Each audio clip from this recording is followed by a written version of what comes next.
Good morning. My name is Taha Ghayyur. I stand here as Executive Director for Justice for All Canada.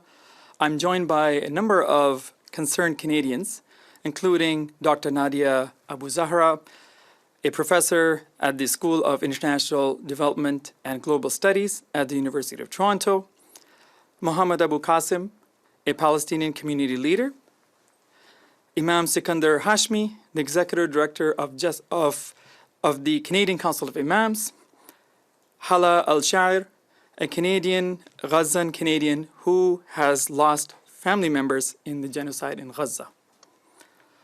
I represent Justice for All Canada, an organization that has already walked the long road of working with parliamentarians on naming unspeakable crimes for what they are.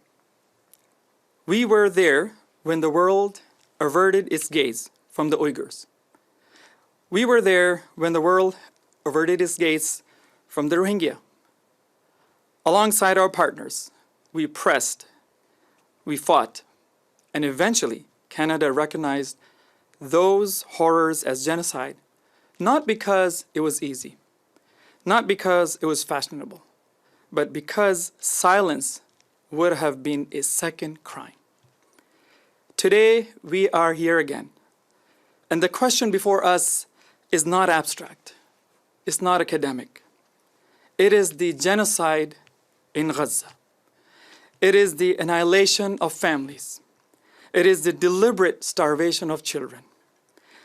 It is the systematic destruction of hospitals. It is the murder of journalists and doctors. It is the erasure of a people. Do not misunderstand me. This is not a debate about politics, nor is it a quarrel over words. The word itself, genocide, is the reality. At this point, including this week, scholars studying genocide around the world are in essential agreement that the situation is a genocide. International jurists and UN rapporteurs raised the alarm. Israeli human rights groups like Beit Salem spoke with unflinching clarity. This is genocide. We all saw the International Court of Justice decision on this issue over a year ago on a preliminary measure to prevent a genocide. And Israel has flouted that decision at every turn. The world has the receipts. And yet, how long must a people starve before Canada says the word? How many bodies must be buried beneath rubble before the liberal democracies muster the courage to name the crime? We know why they hesitate, because naming the crime means confronting inaction. But I tell you this, the truth is not diminished by refusal. The truth does not vanish because it is inconvenient. The truth stands here today and it demands to be spoken. And Canadians have spoken. 64% of Canadians agree that Canada should recognize that Israel's actions constitute a genocide, according to a poll released this morning. And so we say it, call it genocide. Already, nations have broken from the silence. Spain, Belgium, Ireland, Brazil, Turkey, Indonesia, South Africa. They have said aloud what so many of us whisper in private. Gaza bears the mark of genocide. And yet Canada, our Canada, hesitates to tell the truth. Hesitates at the edge of truth. But we know that this country's history, we know our country's history, we know it can be better. We have seen Canada summon courage, the courage before, when we urged Canadians to recognize, and the Canadian Parliament to recognize, the Uyghur genocide. When we fought for the recognition of Rohingya genocide. And Canada did not crumble. Canada did not fall apart. Canada became stronger, more honest, and more human. This is our call today. Do not falter now. Do not stand mute while a people are destroyed. Words must become truth. So we demand here on Parliament Hill that members of Parliament pass a motion recognizing Gaza for what it is, a genocide, and that Canada recognize what is happening as a genocide, because history will remember. Our children will remember. We have named it before, we will name it again, and we will not stop until Canada names it too. Thank you.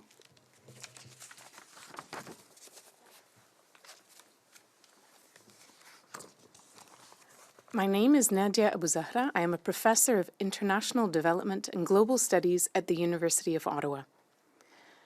The New York-based Center for Constitutional Rights, a world-renowned institution for half a century, issued a legal analysis 10 years ago confirming that Israel is committing genocide against Palestinians.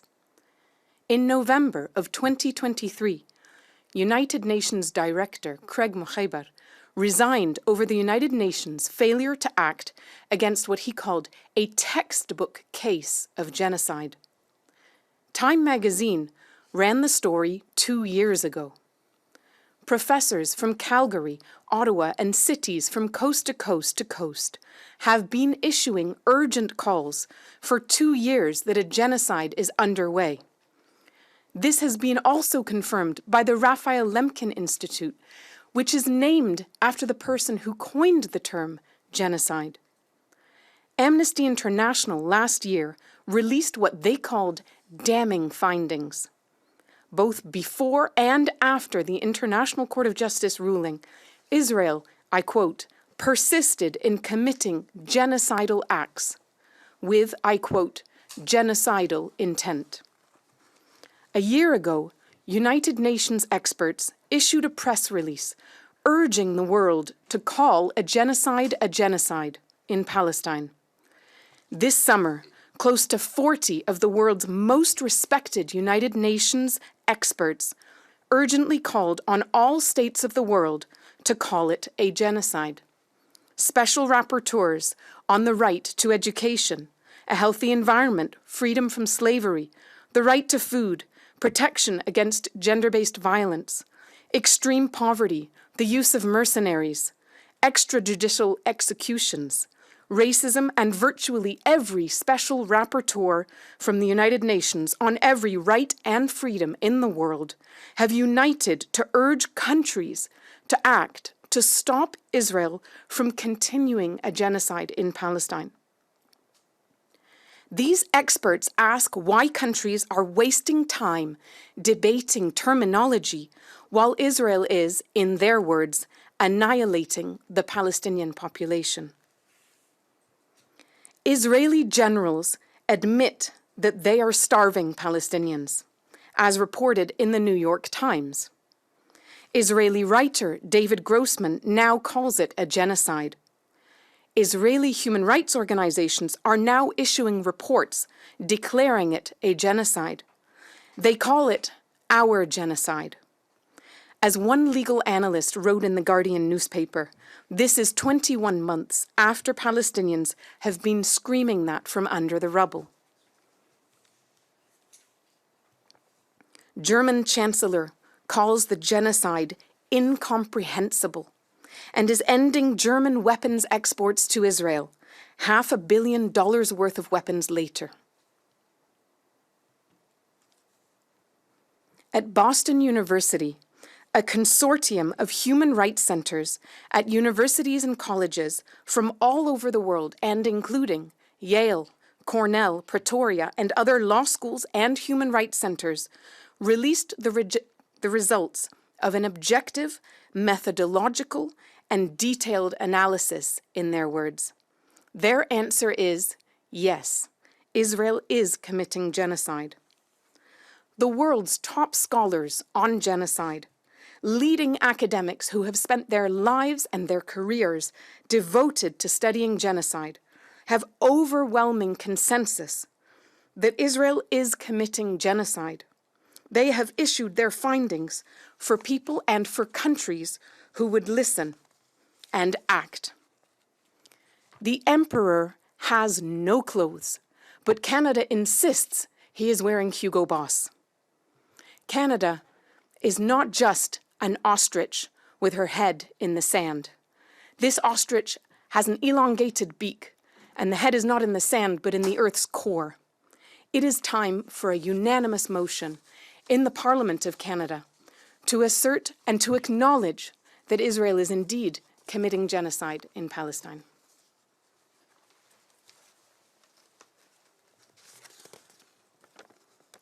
Good morning. My name is Mohamed Abokasem. I'm a Canadian Palestinian from Gaza and have called Canada home for the past 35 years. Over these decades, I have spent a lot of time volunteering in different various projects in the city of Ottawa for serving my community. I currently serve as the president of Jerusalem Community Service of Ontario. I stand before you at a pivotal moment in both Palestinian history and Canadian history. Since 1948, Israel has committed ethnic cleansing of Palestine, dispossessing Palestinians from their land. Today in Gaza, that policy has escalated into what leading international organizations call it genocide. Canada has both the moral and legal obligation to act. We call on Parliament, every single member of Parliament in the House, to introduce a motion formally recognizing Israeli crimes against humanity in Gaza as a genocide.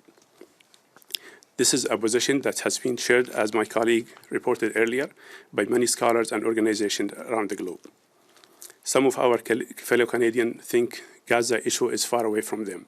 But let me tell you, this is hitting every Palestinian family living in Canada every single day. One of the teachers at one of the schools that my kids attended has lost over 200 members of her family to this genocide. One of my neighbors lost 7 of her siblings to this genocide. I lost 5 of my relatives to this genocide. So the pain is felt on every single home, every single day, while the genocide is going on.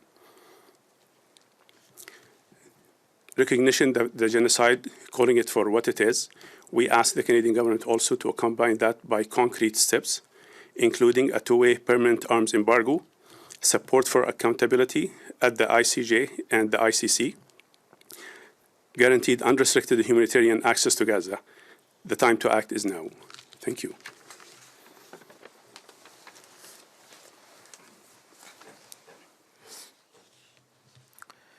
Good morning. In the past couple of weeks, Canadian children have gone back to school from coast to coast. May the Almighty always keep them safe. Contrast the typical Canadian classroom with makeshift classrooms in tents, where nearly every child has lost a loved one. Contrast the typical Canadian hospital with the long wait times and overcrowding, with overflowing, bombed-out hospitals, 6 children to 1 bed, where every doctor is grieving someone in their own family. Contrast the typical Canadian neighborhood, even with our problems with growing crime, with neighborhoods that have bombed-out buildings, collapsed buildings, where every home is touched by death. That is Gaza today. And it is not far away. Every major city in Canada has families who have lost multiple relatives in Gaza. As we just heard, one family here in Ottawa has lost over 200 relatives. Others have lost 50, and other unimaginable numbers of loved ones. Imagine the grief of your neighbors carrying that kind of loss. This is not a distant tragedy. It is personal. It is Canadian. And this is not imagination. This is real. And it is intentional. Entire families erased, babies, newborns, children, siblings, parents, grandparents, uncles, aunts, cousins, wiped out by bombs, missiles, drones, collapsing buildings due to bombardment, and bullets amid forced starvation. This is not a war. This is erasure. This is not collateral damage. This is genocide. The world's leading genocide scholars, as we have just heard, human rights experts, and even the International Court of Justice have raised the alarm. The evidence is overwhelming, and yet it still continues.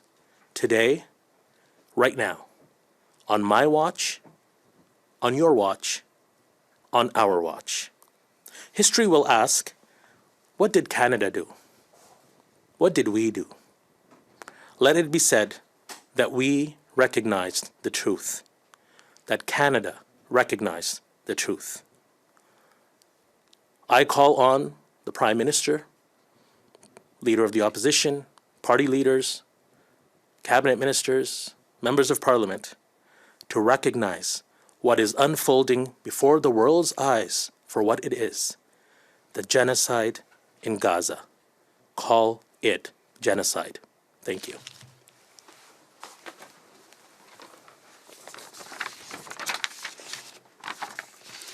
Hello, my name is Hala Alshaer. I'm a Gazan, a Palestinian, and a Canadian, and I stand here today to share some of the horrific stories that haunt my family and my people in Gaza. Stories of unimaginable loss, of resilience in the face of horror, and of a desperate plea for justice.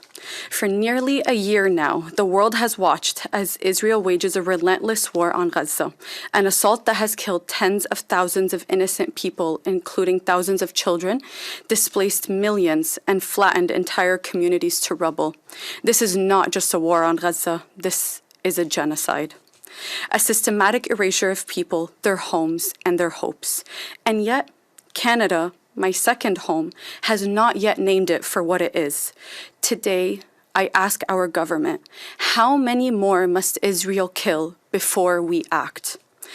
Last fall, in October, my uncle Iyad Al-Shaer was sheltering with his family in a flimsy tent in the Mawasi area of Khan Younis after they were displaced from their home in Rafah.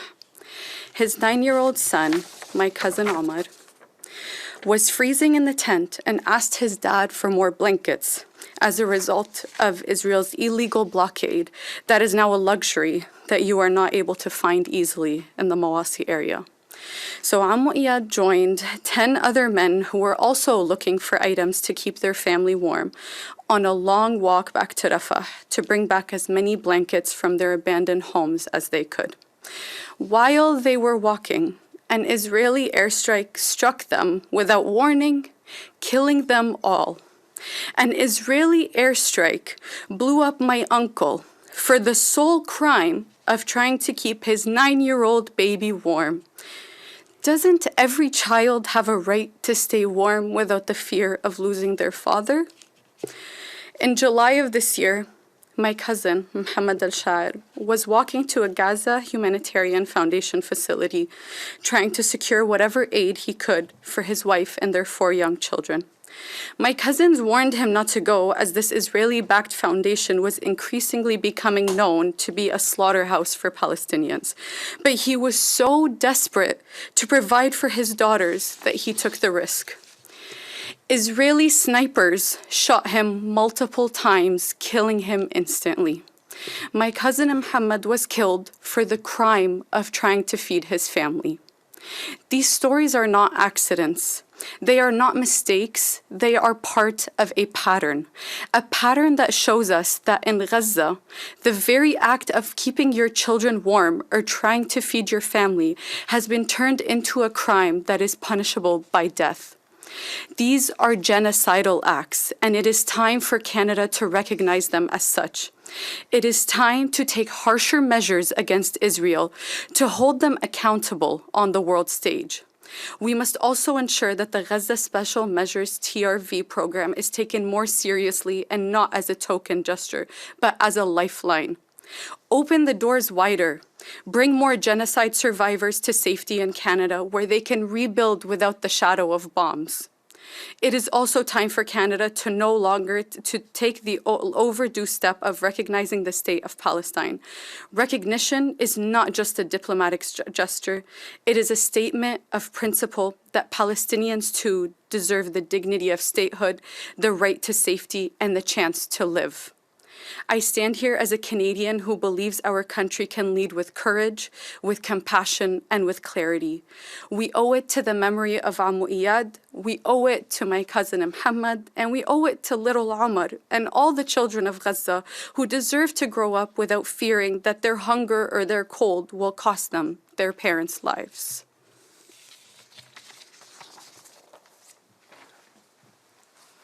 Thank you. We are open to any questions at this point. There are no questions in the room or on Zoom right now, so this will conclude today's press conference. Thank you. Okay, wonderful. Thank you.